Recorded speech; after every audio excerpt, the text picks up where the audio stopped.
The corridors of orbital station Kepler-7 hummed with the steady rhythm of 1,000 species coexisting in calculated harmony. Sergeant Threx's 4 eyes scanned the crowd with practiced efficiency, his chitinous plates clicking softly as he monitored the daily flow of cadets, merchants, and diplomats. In his 17 cycles of service, he'd seen almost everything the galaxy had to offer. Almost.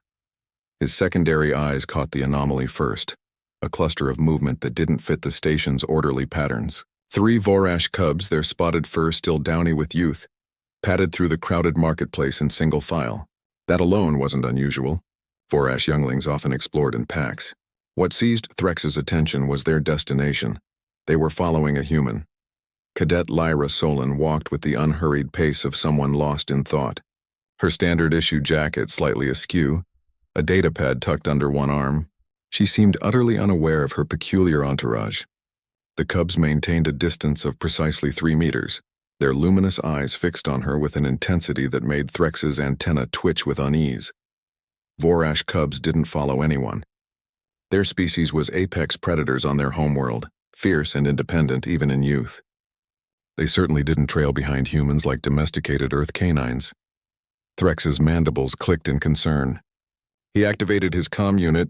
"Station security to Cadet Solon, please halt your movement." The human stopped, turning with a slightly startled expression. The cubs immediately sat, their tails curling around their haunches in perfect synchronization. Threx approached, his weapon hand resting on the stunner at his hip, not out of aggression but protocol. Vorash younglings could be unpredictable. "Cadet Solon," he said, his translator rendering his clicks and whistles into standard galactic. "Are you aware you're being followed?" Lyra glanced over her shoulder and her face softened into a smile that Threx found puzzling. Humans smiled for many reasons, he knew, but this one seemed to carry genuine warmth rather than the nervous tension most species displayed around Vorash young. "Oh, them?" she said. "Yeah, they've been with me for about a week now." "A week?" Threx's alarm pheromones spiked. "And you haven't reported this to security?" "Should I have?" Lyra tilted her head, genuinely confused. "They're not bothering anyone. They just follow me around sometimes." Threx's primary eyes studied the cubs more carefully. They looked healthy, well-fed, and remarkably calm. The smallest one yawned, displaying rows of needle-sharp teeth that could shred plasteel, yet they sat there like docile pets watching the human with unwavering attention. "Cadet, do you understand what these creatures are capable of?" A Vorash cub at this age has a bite force exceeding 600 pounds per square inch. They are classified as potentially lethal on 17 different threat matrices. Are they? Lyra looked back at the cubs with what appeared to be affection. "They seem pretty gentle to me." This was precisely the kind of reckless human behavior that had become legendary across the galaxy, simultaneously infuriating and incomprehensible.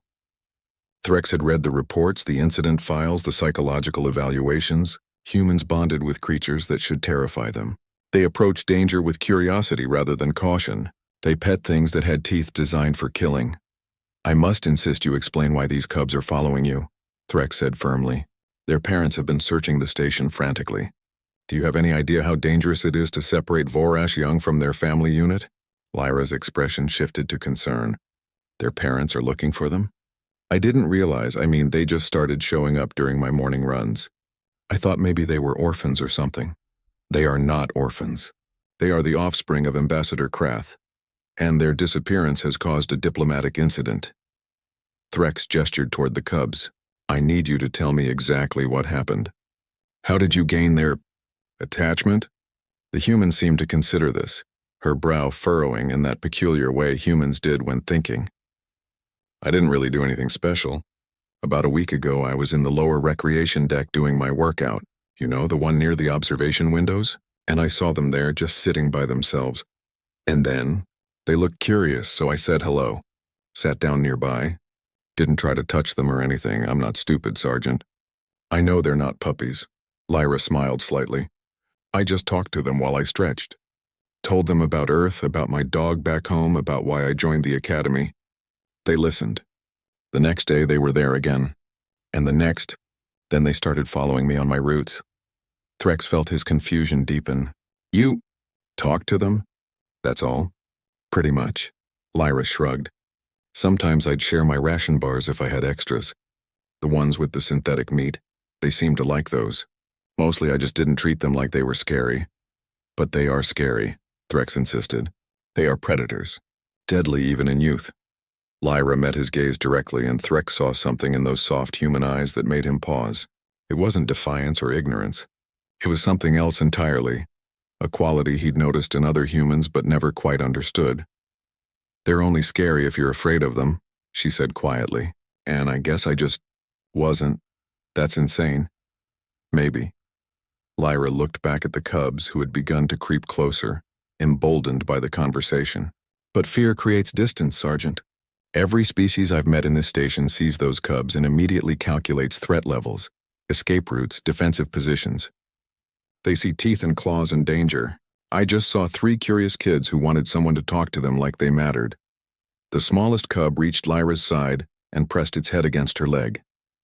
She placed her hand gently on its spotted fur, and the creature made a sound somewhere between a purr and a rumble.